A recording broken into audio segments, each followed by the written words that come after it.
Midnight Maker. Shh. Oh, sorry, babe.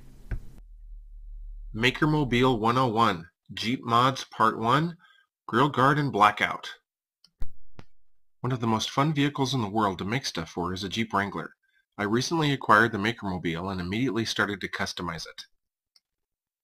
One of the most popular DIY mods or modifications is to install a grille guard. These can be pricey, especially if you go to the OEM route. Many of us more thrifty DIYers make our own from either metal mesh or durable rain gutter screen. If you go that route, you can get the same job done for about a fourth the price. It's difficult to see, but the radiator is completely exposed to damage from rocks and road debris. A grille guard is an attractive and effective solution to this.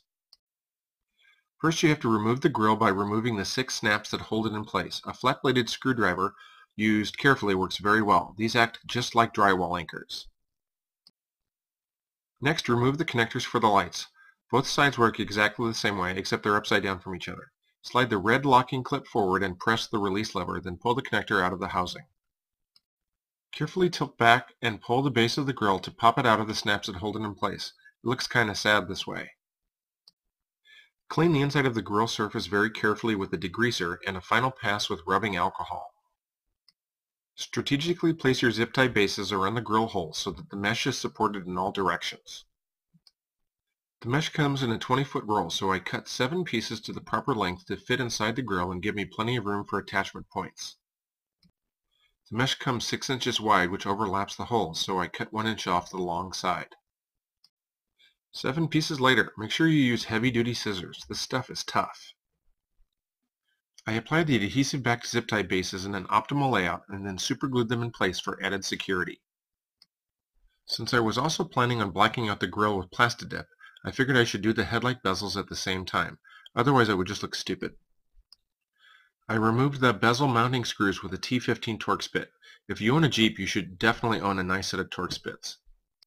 While I was waiting for the superglue to dry, I slid small zip ties through each base.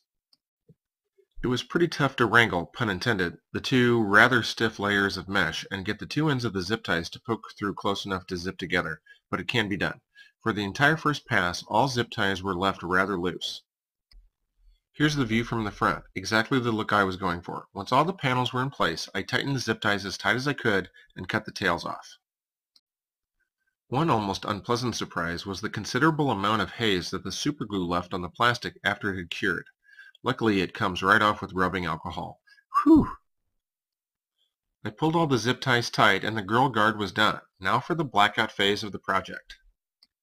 According to the hours of Plastidip YouTube videos I've watched, the best results start with a clean surface and a light first coat of about 50% coverage. This way the base had good adherence to the paint and there's plenty of Plastidip for the second coat to attach to.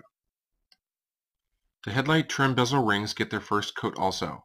Everything eventually got 5 coats of Plastidip, waiting about 15 to 20 minutes in between. It's a little difficult to see here, but the grille guard and the blacked out grille work really well together to toughen up the look of the front of the Jeep. The grille guard cost a total of less than $20 and I used 3 cans of Plastidip at $6 each. So for about $40 for the entire project and a few hours worth of work and waiting between coats. Overall, I'm super happy with the results, especially for the investment. I guess we'll see how the Plastidip holds up to the abuse, but they've been doing this on the Jeep forums for years. I also Plastidip the Wheels, which also looks really, really good. I just didn't blog about that since I didn't actually make anything. One thing I would definitely do differently is removing the masking tape from the hood weather stripping sooner. I let the paint dry before removing the tape, which peeled a little bit of the Plastidip from the grill. It's barely visible, but I know it's there. So there you have it, a total DIY Jeep grill and guard blackout. Please like, subscribe, etc. for future Jeep mods and a whole bunch of other future epic projects.